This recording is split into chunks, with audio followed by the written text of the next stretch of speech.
자, 안녕하세요. 4월 6일 외식경 시작하도록 하겠습니다. 4월 6일이 아니라 4월 5일이네요. 네, 식목일. 자, 한번 오늘 첫 기사부터 볼게요. 아이고. 지난주에 내용 못한 것들이 있는데, 일단 그런 것들은 나중에 몰아서 한번 제가 설명을 하기로 하고, 첫 기사부터 한번 보도록 하겠습니다. 자, 이번 주 여러분들 이제 4월 들어서 더 바빠졌을 텐데, 자소서 무조건 많이 써야 돼요. 많이 쓰고 자꾸 결과보다 과정에 좀 집중을 해줬으면 좋겠고 신문 기사도 그냥 습관적으로 읽는 거예요. 이게 꼭 합격이냐 불합격이냐 그것보다 내가 여러분들이 이제 많은 정보들을 알고 있으면 그나마 우리가 면접이라든가 이런 자리에서 조금 더 얘기를 할 수 있는 게 수월해지고 또 남의 의견을 듣다 보면 그것들이 나도 모르게 뭐야 나한테도 오기 때문에 좋은 영향들이 오기 때문에 그러한 것들을 한번 보면 좋을 것 같아요. 자, 보면 16조 내던진 외국인 기관도 4월 들어서는 순매수했대요. 삼성전자 다시 뜰까 이런 제목인데 지금 작년부터 해서 방향성을 이끈 거는 당연히 우리나라 주식 중에 삼성전자죠.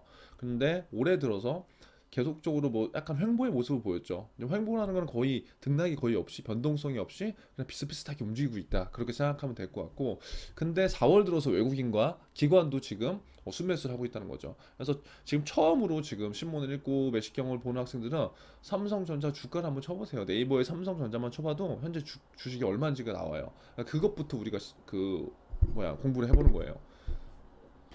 한번 볼게요. 8만 원대 초반에서 지루한 횡보세를 이어온 대장주 삼성전자의 주가 상승 기대감이 커지고 있대요. 이달 들어 이틀 동안 4% 이상 오르며 8만 5천 원 진입을 눈앞에 두고 있다.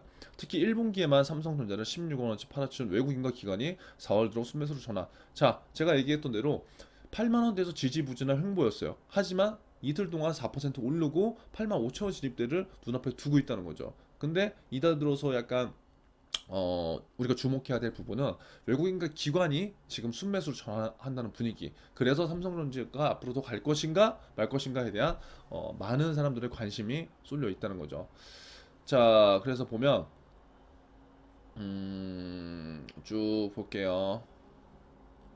그래서 뭐 별 다른 내용들 없어요. 그래서 우리나라 시총의 1위는 당연히 삼성전자고 그 안에서 차지하는 비중이 굉장히 높다. 그래서 특히 우리나라 사람들 주식 투자를 하면서도 굉장히 뭐 이건 누구나 그렇겠지만 안정성을 보잖아요. 요즘은 단타도 워낙 많지만 근데 적어도 삼성전자 주식을 사는 분들은 오늘 사서 내일 판다. 물론 그러한 분도 계시지만 대부분은 기업의 가치를 보고 우리가 투자하는 것이기 때문에 조금은 다른 주식과는 다른 포인트들을 볼 수 있을 것 같아요. 그래서 우리 코스피의 상승 견인을 하는 게 삼성전자고 삼성전자는 대한민국의 누가 뭐라고 그래도 넘버원 기업이잖아요. 그렇기 때문에 이 삼성전자를 외국인들이 다시 사느냐 마느냐 이러한 방향성.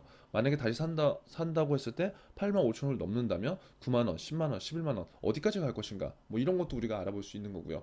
그리고 이런 것도 중요한 게 만약에 여러분들이 금융권에서 취업을 하게 된다면 내가 팔아야 되는 펀드 내가 팔아야 되는 뭐 금융상품이 삼성전자에 연계되어 있는 게 굉장히 많아요. 펀드 구성도 그렇고 ETF도 그렇고. 그러면 내가 주가에 조금이라도 관심 있는 사람들이 고객들한테 설명을 하기도 쉽겠죠. 그렇죠? 그래서 삼성전자만큼은 제가 봤을 때 좀 관심을 갖고 있으면 좋겠다. 여기 기사 중에 이거 한번 볼게요. 미라클 이건 뭐 급작스럽게 한 건데 미라클 모닝에 빠진 MZ세대 새벽에 일어나 소중한 일상 지킨다. 이거 너무 좋은 것 같아요. 저도 그래서 이것들을 만약에 여러분들과 함께 할 수 있는 기회가 되면은 한번 해보고 싶어요. 저희 학생들은 뭐 수업을 하면서 같이 이제 단톡방에서 하긴 하는데 이게 여러 명이서 하면 진짜 효과가 좋아요. 미라클 모닝이라는 건 뭐예요? 아침에 이제 뭐 기적을 만든다 남는 시간을 활용해서 그래서 조금 더 새벽에 일찍 일어나서 내가 빡빡하지 않게 내 계획대로 뭐 책을 읽는다던가 운동을 한다던가 뭐 이러한 루틴들을 꾸준하게 해서 일단 우리한테 지금 중요하고 불안한 건 뭐예요? 지금은 취준이지만 여러분들 취업을 하고 나서도 마찬가지겠지만 시간 관리나 이런 게 굉장히 중요한데 지금 직장인들도 그렇고 음, 월급만 생각하기에는 좀 제가 누누이 얘기하지만 힘들어요. 그렇다면 남는 시간 그리고 내가 시간을 효율적으로 사용해서 내가 하고 싶은 일을 하던가 하고 싶은 자기 개발을 하던가 그러니까 이러한 것들이 굉장히 중요한데 그래서 이런 미라클 모닝을 굉장히 중요하게 생각하는 것 같아요.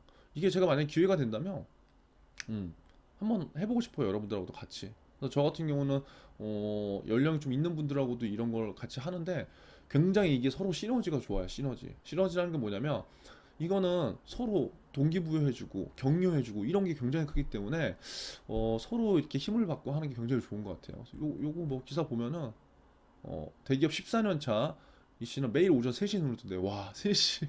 3시면 진짜 빨리 눈을 뜨는 거죠. 새벽 감사 기도를 드린 후 물을 마신 뒤 이불 정리를 한대요. 3분 동안 스트레칭 쪼쪼쪼 4km 걷고 운동이 끝나면 이렇게 하고. 와, 봐봐요. 3시 일어나니까 나머지 시간에 이런 것들 다 하고 이게 끝나면 8시래요. 그럼 그때 이제 출근했다가 퇴근. 그러니까 대부분 우리는 여지껏 직장 생활이나 이제 이런 것들이 뭐냐? 그냥 급박하게 일어나서 가서 업무 보고 상사 욕하고 직장 생활 욕하다가 저녁에 술 한잔 먹으면서 스트레스 풀고 그리고 집에 와서 오자마자 잠들고 이런 거였는데 이제는 완전히 바뀐 거예요. 완전히. 이렇게 해야 돼요, 저는.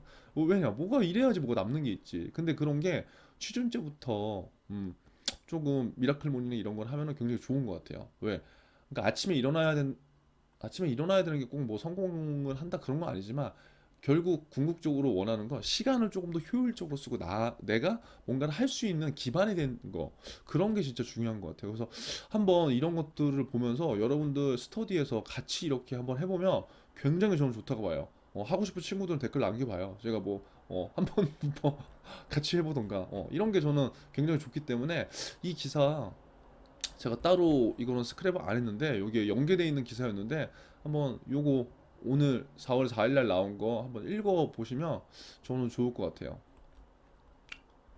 자, 세 번째 기사 한번 볼까요? 이은행 없어졌네. 시중은행 지점 50군 문을 닫는데요. 와, 또 문을 닫아. 한번 볼게요. 올해 시중은행 영업점 통폐합 하나은행 이렇게 통폐합 국민은행 우리신한 이게 은행별로 이렇게 딱 있는 거죠. 그러니까 은행별로 뭐 누가 어디가 더 많이 빠졌다가 아니라 우리은행 같은 경우 보세요. 30개 국민은행 20개. 그러니까 지금 영업점을 지점을 통폐합하는 이유를 명확하게 생각해야 돼요. 앞으로 이건 꼭 비단 금융권뿐만 아니라 산업의 구조 패러다임 자체가 모바일 기반으로 돌아가기 때문에 굳이 기업들은 인건비나 불필요한 고정비를 쓰면서까지 그 산업에서 있을 이유가 없죠. 왜? 그 돈이 뻔히 들어가는데 그렇기 때문에 모바일로 가야 되는 현실인 거를 여러분들이 분명히 인지를 하고 자 이것들을 지금 통폐합을 시킨다. 제가 누누이 얘기하지만 통폐합 되면 더 안 뽑잖아. 아씨 나 못하겠어. 이런 마인드를 가지라는 게 아니에요. 이렇게 된다면 핵심적인 인재가 더 남을 수밖에 없겠죠. 그쵸? 그래서 그런 것들에 대한 생각도 좀 해봐야 되고 봅시다. 올 상반기에만 총 50개가 넘는 시중은행이 문을 닫는데요. 금융당국이 은행 점포 폐쇄를 자제해달라고 압박하고 폐쇄 절차도 까다롭게 만들었지만 은행들은 폐쇄 속도가 갈수록 빨라진다. 왜? 은행은 돈을 벌어야 되는 영리 기업이니까 어쩔 수 없는 거예요. 이렇게 문을 닫고요. 은행 닫는데 우리은행도 이렇게 닫는데요. 출장소 없습니다. 시티은행도 이렇게 닫는데요. 자, 지난해 비대면 디지털 트렌드 속에서 영업종 통폐합 속도가 가팔라지자 금융당국은 은행이 단기간에 급격히 지점수를 감축하는 것은 바람직하지 않다. 야, 니네 하지 마. 이런 거야. 왜? 왜 그랬을까요? 잘 생각해 보세요, 여러분. 은행은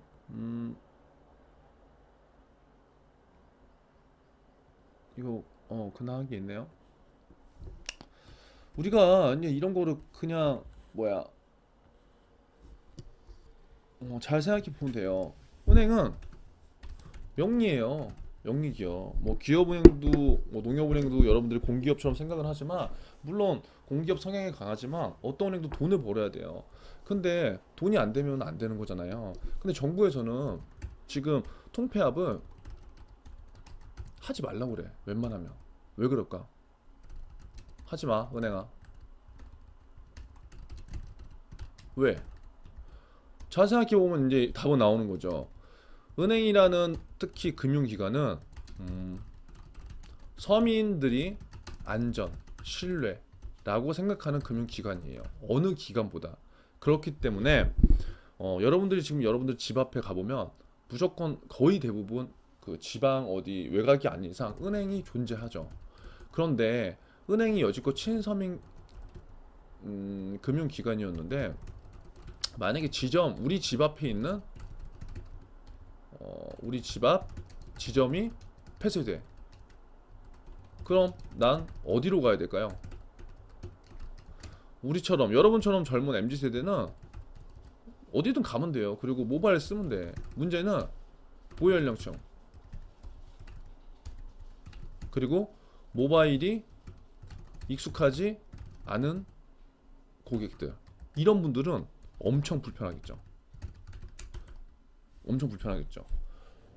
그러면 여지껏 우리가 생각하는 은행이라는 거는 진짜 서민들 남녀노소 누구나가 오고 우리를 위해서 도와주는 은행이라고 생각했는데, 결국 은행도 영리 기업이기 때문에 앞으로의 산업 구조 패러다임이 바뀌기 때문에 그들이 살려면 이런 통폐합을 할 수밖에 없다. 근데 정부에서는 뭐야? 야, 니네 여지껏 은행 이렇게 서민들을 위해서 했는데 이거 하면은 이 사람들 어디로 가? 어디로 갈 거야? 이렇게 불편한데 그러지 말아줘 얘들아. 니네는 좀 그러지 마라 했는데 은행이 지금 어때요?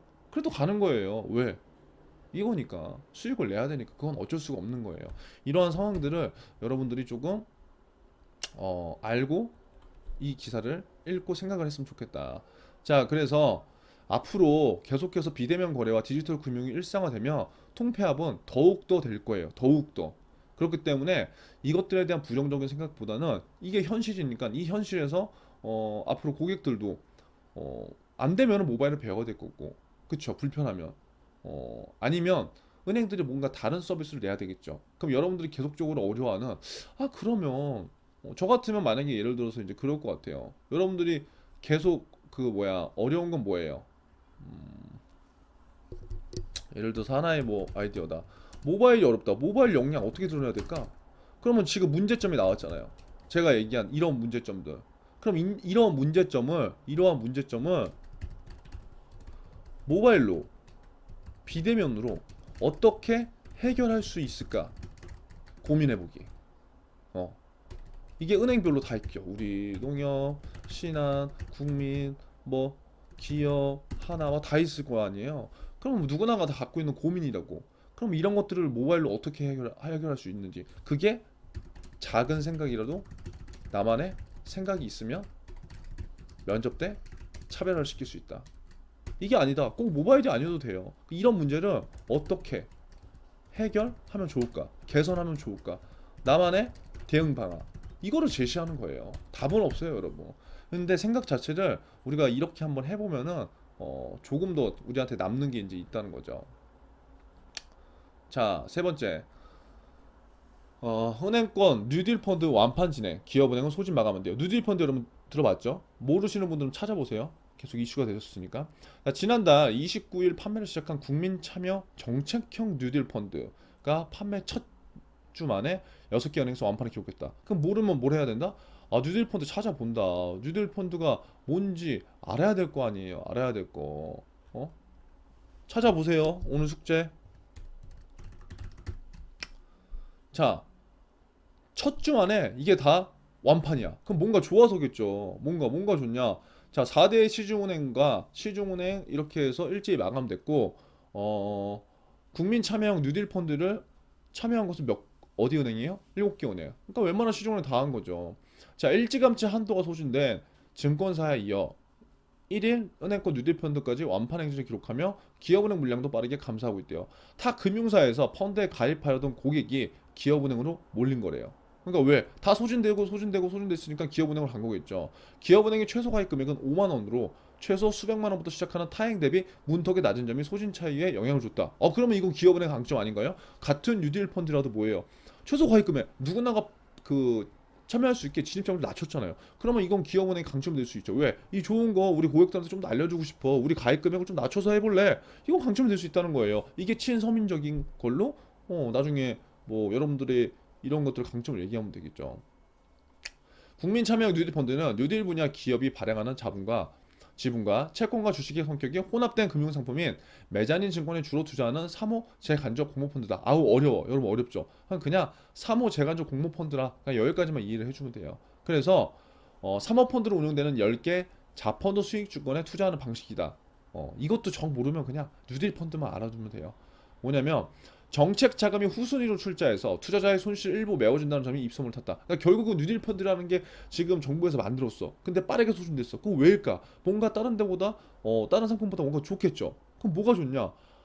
일부 손실을 메워준대. 원래 펀드 투자는 여러분 손실을 메우나요? 내가 투자한 만큼의 결과를 받는 거예요. 하지만 투자자의 손실 일부 메워준대. 메리트 있잖아요. 어디서 보증해? 정부에서. 그래서 증권사에 이어 은행까지 고객이 몰렸다.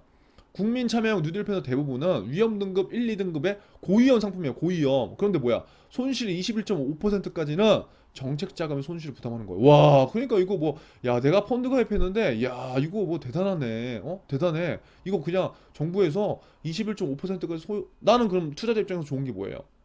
어, 내가 이렇게 손해 나더라도 그래도 한 20% 정도는 나는 뭐 생각 안 하면 되겠네. 그럼 난 80%만 먹어도 내 원금에서 깔 일이 없는 거야. 뭐 이렇게 생각하고 쉽게 투자를 할 수도 있겠죠. 그래서 이런 것들이 정부에서 이런 것들을 했기 때문에 메리트가 큰 거죠. 다만 수익률이 뭐예요? 20%가 넘으면 일반 투자자와 후순위 투자자인 정책 자금이 4대 6 비율로. 그러니까 수익률이 왜냐? 이런 것들을 걸어놓는 건 네가 너희들이 손실 나도 21.5%까지 우리 나라 정부에서 메꿔줄게라고 했기 때문에 수익이 20% 초과가 된다면 그것만큼은 나눠 먹는다는 거다. 그래서 뭐 이건 뭐 제가 봤을 때 나쁘지 않은 거죠. 그러니까 이제 인기가 있었겠죠. 한번 찾아보세요. 오늘은 좀 빨리빨리 하려고 해요. 자, 퇴직연금 적립금 255조. 증시 호황의 직접 운용이 늘었다는 거예요. 자, 지난해 퇴직연금 적립금 규모가 250조를 넘었다. 이런 건 하나 기억해 놓으면 돼. 250조, 250조. 이거 그냥 저라면 외울 것 같아요. 퇴직연금 적립금 규모가 250조. 250조면 상당히 큰 시장이잖아요. 그래서 퇴직연금이 중요하다는 거를 우리 스스로 알아야 돼요. 주식시장 호황 등으로 개인이 직접 운영하는 확정 기여연과 개인형 퇴직연금 적립금이 사상 처음으로 100조 원을 돌파했다. 왜? 250조를 넘었는데 작년 주식시장이 너무 호황이야. 그러니까 사람들 투자에 대해서 관심이 있고 연금저축 펀드라든가 아니면 퇴직연금을 활용해서 내가 직접 투자를 해보려고 하는데 그 퇴직연금 유형 중에 DBDC, IRP가 있는데 이 확정 기여형이 DC형, 그 다음에 IRP형 이 두 개 적립금이 늘어났다는 거죠. 왜? 내가 직접 이것들을 운영해 보기 위해서. 자, 4일 금감원과 고용노동부가 발표한 적립금 운영 현황에 따르면 퇴직연금 규모는 얼마다? 255조. 외우자. 우리는 전년보다 34%가 늘었다. 제도 유형별로는 확정 급여형, 그다음에 확정 기여형, 그다음에 IRP 이렇게 있는데 아직까지 그래도 확정 급여 DB가 제일 많죠. 자, 퇴직연금 제도란 기업이나 근로자가 퇴직급여 등을 연금 사업자에게 적립하고 운용하도록 한 뒤 퇴직 시 연금 또는 일시금씩 받는 것이다. 아우 어려워. 뭐야? 퇴직연금 제도는 여러분들이 회사에 가면 일정 부분을 떼서 거기에 적립을 계속 하는 거예요. 그래서 나중에 퇴직을 할 때 뭐 일시금으로 받든 나중에 연금으로 받든 둘 중에 하나 하는 거다. 그냥 그렇게 이해하면 된다. 여기까지 제가 짧게 설명했는데 이해 안 된다. 그럼 찾아보면 다 나온다. 그래서 2005년 퇴직연금 제도 도입 이래 250조 원을 넘어선 건 이번이 처음이다. 이걸 기억한다. 자, 퇴직연금 누구나가 직장인이라면 대부분 해야 되겠네. 근데 와 250조가 넘긴 건 처음이야. 관심이 많아졌어. 근데 그 중에서 DBDC, IRP 중에 DC와 IRP를 해. 이렇게 우리가 오늘 여러분 이동하면서 이거 그냥 외워버리는 거예요. 이거 쉽잖아요. 내가 몇 번만 반복하면 돼. 그러면 입에 짝짝짝짝 붙어요. 그리고 모르는 건 어떻게 한다? 찾아본다. 퇴직연금 적립금은 2018년 12.8%, 2019년 16.4%의 증가율을 보이는 등 최근 3년간 투자지수 성장세를 이어가고 있다. 금감원 관계자는 기업의 퇴직연금 신규 도입과 경과 연수에 따른 어쩌저쩌저쩌 이건 뭐 필요 없어요. 자, 유형별로 뭐예요? 아까 가장 많은 자산이 들어간 153조가 들어간 DB 그 확정 급여형이 1.91%. 그러니까 돈이 가장 많이 들어간 거예요. 뭐야? 수익률 계속 낮았다. 그리고 DC와 IRP 이거는 뭐예요? 3%가 넘었다는 거죠. 그럼 수익률은 이게 더 지금은 좋고 작년에 투자에 대한 관심도 있기 때문에 이러한 유형들로 쏠리는 거다. 상품 유형별로는 원리금 보장형이 1.68%에 그쳤지만 실적 배당형은 이렇게 됐다. 자, 쭉 보세요. 자, 그리고 퇴직연금 운용 관리 기간 중에는 은행 비중이 절반을 상회하는 가운데 생명보험과 금융투자 이렇게 됐다.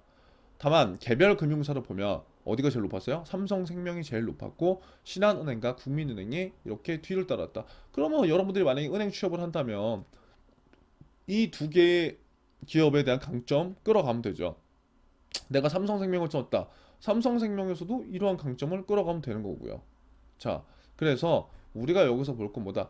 퇴직연금에 대해서 조금 우리도 관심을 갖자. 왜? 여러분도 취업을 하면 퇴직연금을 가입을 할 건데 내가 DB형을 가입하느냐, DC를 하느냐, 나중에 또 IRP 계좌를 따로 만들어서 운영하느냐에 따라서 나의 수익률이 달라질 수 있다. 중요한 건 지금 퇴직연금이 만들어진 이후로 적립금이 250조가 넘은 것은 처음이기 때문에 사람들이 노후에 대한 관심 그리고 내가 여지껏 방치되었던 퇴직연금, 퇴직금에 대해서 관심들이 많아졌다는 거죠. 그러면 여러분들이 만약에 금융권에 간다고 한다면 이 퇴직연금도 굉장히 중요한 키워드가 될 수 있고, 이러한 것들에 대해서 내가 공부를 어떻게 해서 고객들한테 어떠한 점을 알려줄 수 있는지, 그런 것도 생각해 보면 좋을 것 같습니다. 아무쪼록 오늘 기사 하나는 못했지만 이건 다음 주에 한번 해보고요. 이번 주 한 주도 힘내시고, 자소서 힘들지만 자소서는 합격을 바라고 너무 쓰지 말아라. 일단 써서 제출을 해라. 제출을 빨리 하는 게 우리가 우리의 정신 상태에 좋다는 거예요. 그래서 이번 한 주도 화이팅 하시고요. 정리하는 것들이 요즘은 좀 댓글에 이제 많이 없는 것 같은데, 정리해서 올려보세요. 그래서 스스로 공부하고 아무쪼록 이번 한 주도 화이팅 합시다.